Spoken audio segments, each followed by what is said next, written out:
বিসমিল্লাহির রহমানির রহিম। স্বাগতম English world literature and ELT YouTube চ্যানেলের নতুন আরও একটি ভিডিওতে। আজকের টিউটোরিয়ালের আলোচ্য বিষয় সনেট, অর্থাৎ আজকে আমি আলোচনা করব সনেটের বিস্তারিত। আশা করি এই টিউটোরিয়ালটি আপনাদের শিক্ষা সহায়ক ভূমিকা পালন করবে এবং আপনারা উপভোগ করবেন। চলুন শুরু করা যাক। প্রথমেই দেখে নেওয়া যাক আজকের এই টিউটোরিয়ালের আউটলাইন, অর্থাৎ যার উপর ভিত্তি করে আজকের এই পুরোটা টিউটোরিয়াল আমি ডিল করব। প্রথমেই আমরা দেখতে পাচ্ছি হোয়াট ইজ সনেট, অর্থাৎ সর্বপ্রথম আমি আলোচনা করব সনেটের ডেফিনিশন নিয়ে এবং সনেটের বিস্তারিত এক্সপ্লোর করার চেষ্টা করব। তারপর হচ্ছে কি ফিচার্স অফ আ সনেট, অর্থাৎ একটা সনেট হওয়ার জন্য প্রধানত হচ্ছে কি কি বৈশিষ্ট্যগুলো লাগে তা আমরা দেখব। পরবর্তীতে হচ্ছে টাইপস অফ সনেট, অর্থাৎ সনেটের প্রকারভেদগুলো। তো চলুন শুরু করা যাক। প্রথমে দেখি যে what is sonnet. Sonnet is a word which is derived from the Italian word sonetto, অর্থাৎ সনেটো শব্দটা এসেছে ইটালিয়ান একটা শব্দ সনেটো থেকে, যার মিনিং হচ্ছে লিটল সং, অর্থাৎ সনেটকে আমরা ছোট গানও বলতে পারি। তাহলে চলুন একটু ডেফিনিশনটা আমরা দেখার চেষ্টা করি এবং ব্রেক ডাউন করার চেষ্টা করি, কারণ ব্রেকডাউন করতে পারলে আমরা এটাকে এক্সপ্লোর করতে পারবো, বিস্তারিত জানতে পারবো। আর sonnet is a 14 line poem. Sonnet হচ্ছে 14 লাইন বিশিষ্ট কবিতা, তার মানে সনেট হওয়ার জন্য 14 লাইন হচ্ছে must. Written in iambic pentameter, অর্থাৎ এটা হচ্ছে আয়াম্বিক পেন্টামিটারে লেখা হবে। তাহলে আয়াম্বিক পেন্টামিটার কি এটা একটু জানতে হবে। তারপর হচ্ছে typically with a specific rhyme scheme, অর্থাৎ তার মধ্যে একটা স্পেসিফিক রাইম স্কিমও থাকতে হবে। তার মানে রাইম স্কিম কি বা কীরকম রাইম স্কিম থাকে তাও জানতে হবে। অ্যান্ড থিমেটিক স্ট্রাকচার, তার মানে একটা থিমের একটা স্ট্রাকচার মেনটেন করবে। তাহলে এবার আসেন যে সনেট কিভাবে আসলো, কার মাধ্যমে আসলো একটু জানার চেষ্টা করি। পেট্রাক কে একজন Italian scholar and poet is considered as the father of the sonnet, তার মানে সনেটের জনক হিসেবে ইতালিয়ান কবি পেট্রাককেই কি করা হয়, মানা হয় এবং জানা হয়। আর এই সনেট কোথায়, তার অরিজিনেটেড কোথায়? অরিজিনেটেড ইন ইতালি, তার মানে ইতালিতে এর আবির্ভাব। যেহেতু ইতালিয়ান কবি পেট্রাক হচ্ছে এর জনক, তার মানে ইতালিতেই তার আবির্ভাব। And became popular in English literature, তার মানে ইংরেজি সাহিত্যে এসেই এর জনপ্রিয়তা তুঙ্গে উঠে যায়, তার মানে খুব জনপ্রিয়তা পেয়ে যায় ডিউরিং রেনেসান্স, রেনেসান্সের সময়ে। অর্থাৎ রেনেসান্স হচ্ছে একটা ইংলিশ লিটারেচারের বা ইংরেজি সাহিত্যের হচ্ছে একটা যুগ, যেই যুগটাকে আমরা আলাদাভাবে একটা টিউটোরিয়ালের মাধ্যমে জানার চেষ্টা করব। তবে রেনেসান্স ওয়ার্ড এর অর্থ হচ্ছে রিভার্থ of ancient and classical knowledge. তবে এটা নিয়ে আমাদের বিস্তারিত একটি ভিডিও থাকবে ইনশাআল্লাহ। পরবর্তীতে চলুন দেখে নেওয়া যাক কি ফিচার্স অফ আ সনেট, একটা সনেটের মূল বৈশিষ্ট্যগুলো কি কি, মানে কি কি বৈশিষ্ট্য থাকলে আমরা একে সনেট বলতে পারবো। প্রথম একেবারে প্রধান বৈশিষ্ট্য হচ্ছে 14 লাইন্স, তার মানে 14 লাইন থাকতে হবে। তারপর আমরা পাবো হচ্ছে আয়াম্বিক পেন্টামিটার, তার মানে এর মধ্যে কি আয়াম্বিক পেন্টামিটার থাকবে। তাহলে আয়াম্বিক পেন্টামিটার কি চলুন একটু দেখার চেষ্টা করি। Iambic pentameter is a rhythmic pattern, তার মানে এটা একটা হচ্ছে রিদমিক প্যাটার্ন বা তাল দিবে, ছন্দ দিবে। ইন পোয়েট্রি, কিসে? কবিতায়। উইথ 5 পেয়ার্স অফ সিলেবল, তার মানে 5 জোড়া কি থাকবে? সিলেবলস থাকবে পার লাইন, প্রতি লাইনে। তার মানে প্রতি লাইনে 5 জোড়া সিলেবল থাকবে, তার মানে 10টা সিলেবল থাকবে। Where each pair has one unstressed syllable, যেখানে প্রত্যেক জোড়ায় একটা হচ্ছে আনস্ট্রেসড সিলেবল থাকবে, followed by one stressed syllable, তার মানে পরেরটা হবে স্ট্রেসড সিলেবল, তার মানে আনস্ট্রেসড, স্ট্রেসড। তারপরের যে বৈশিষ্ট্যটা সেটা হচ্ছে ফিক্সড রাইম স্কিম, অর্থাৎ এর মধ্যে রাইম স্কিম কি থাকবে? ফিক্সড থাকবে। তো এটা আমরা যখন পরের স্লাইড নিয়ে আলোচনা করব আমরা ক্লিয়ার একটা ধারণা পেয়ে যাব যে ফিক্সড রাইম স্কিম কোনটা কিভাবে কাজ করে।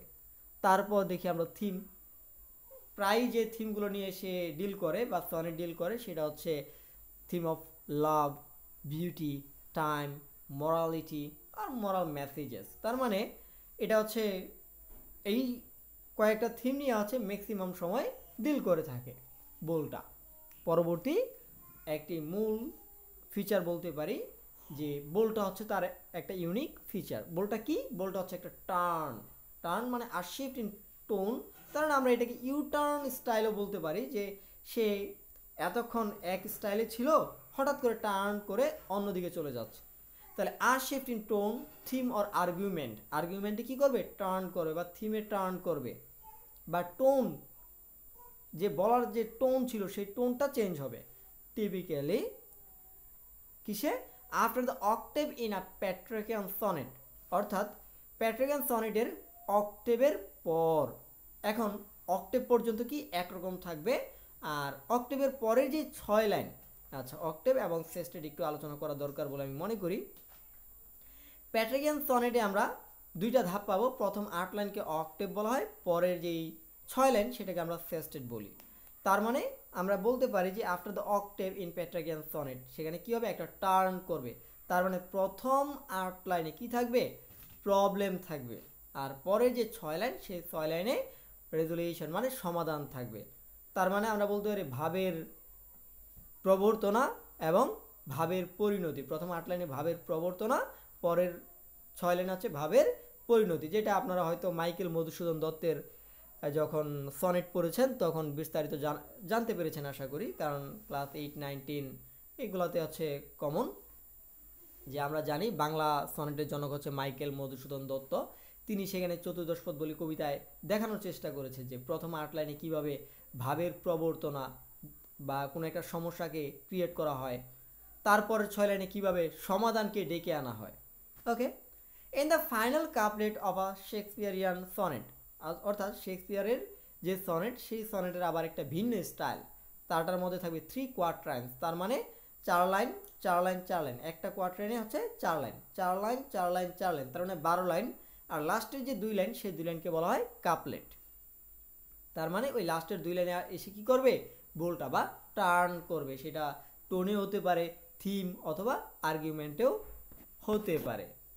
এবার চলুন দেখে নেওয়া যাক টাইপস অফ সনেট, সনেটের প্রকারভেদ। তাহলে প্রধানত হচ্ছে 3 টাইপস। একটা হচ্ছে, প্রথমটা হচ্ছে প্যাট্রিকিয়ান সনেট, এটাকে অবশ্যই ইতালিয়ান সনেটও বলা হয়। এর মধ্যে আমরা স্ট্রাকচারে পাই 2টা ধাপ। প্রথমটা হচ্ছে প্রথম 8 লাইন, যেটাকে আমরা অক্টেভ বলি, যা অলরেডি আলোচনা করা হয়ে গেছে। পরেরটা হচ্ছে 6 লাইন, 6 লাইনের, সেটাকে আমরা সেস্টেড বলি। আচ্ছা, তার রাইম স্কিম কি? রাইম স্কিম হচ্ছে A B B A A B B A for the octave. তার মানে প্রথম 8 লাইনের জন্য সে এই রাইম স্কিমটা বা এই ছন্দটা বা এই তালটাই মেনটেন করবে, A B B A, A B B A.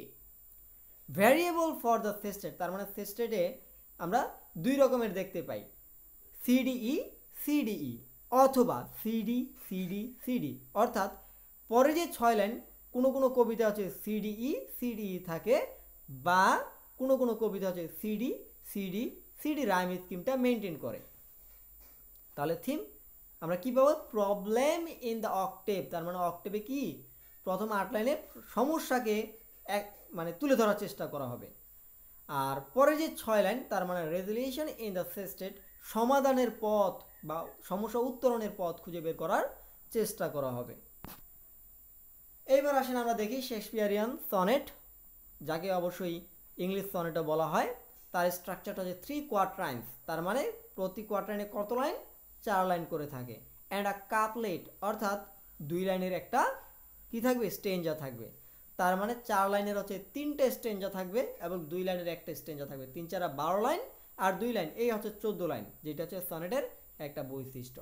Rhyme scheme, rhyme scheme কি, প্রথম 4 লাইন মানে ফার্স্ট কোয়াট্রাইন্স হচ্ছে এ বি এ বি, পরের 4 লাইন তার মানে সেকেন্ড কোয়াট্রাইনে হচ্ছে সিডি সিডি, থার্ড কোয়াট্রাইনে হচ্ছে ই এফ ই এফ, এবং ফোর্থ স্টেঞ্জা তার মানে কাপলেট, সেই লাস্ট যে 2 লাইন সেই 2 লাইন হচ্ছে জি জি, এইটাই হচ্ছে তার rhyme scheme.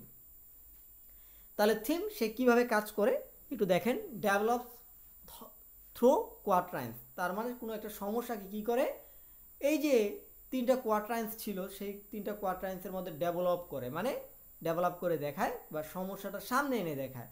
R রিজলভস in the couplet, তার মানে এই সমস্যাটার সমাধান বা সমাধানের একটা টোন নিয়ে আসে শেষের 2 লাইনে।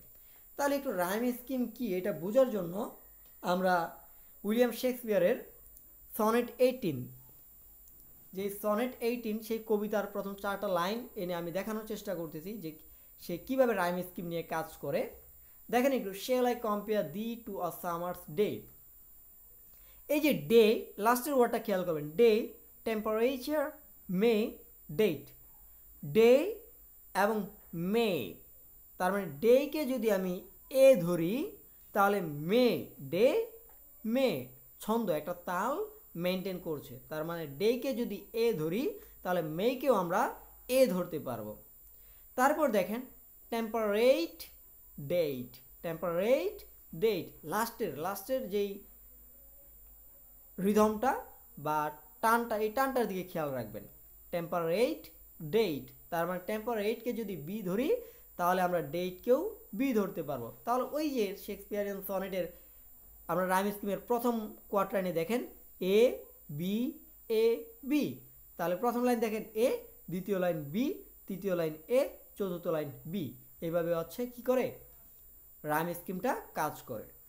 এইবার আসেন আমরা তৃতীয় যেই ধরন স্পেন্সারিয়ান সনেট তার সম্পর্কে একটু জানার চেষ্টা করি।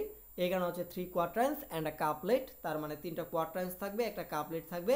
তার রাইম স্কিম হবে AB AB, BC BC, CD CD, EE. তার মানে লাস্টের যে 2 লাইন সে হচ্ছে ইই নিয়ে ডিল করবে। তো আশা করি আপনারা এ বিষয়ে বা সনেটের বিস্তারিত বিষয়ে ক্লিয়ার একটা ধারণা পেয়েছেন। তারপরেও যদি কারো কোনো সমস্যা মনে হয়ে থাকে যে আমি এখানে বিষয়টা আমি আর ক্লিয়ার না, আপনারা কমেন্ট সেকশনে কমেন্ট করলে আমি চেষ্টা করব তার উত্তর দেওয়ার জন্য। আশা করি ভিডিওটি আপনাদের শিক্ষা সহায়ক ভূমিকা পালন করবে। আর হ্যাঁ, আরও একটি কথা, যদি এখানে আমার কোনো ধরনের ভুল তথ্য উপস্থাপিত হয়ে থাকে তার জন্য আমি আন্তরিকভাবে দুঃখ প্রকাশ করছি। ভালো থাকবেন, আল্লাহ হাফেজ।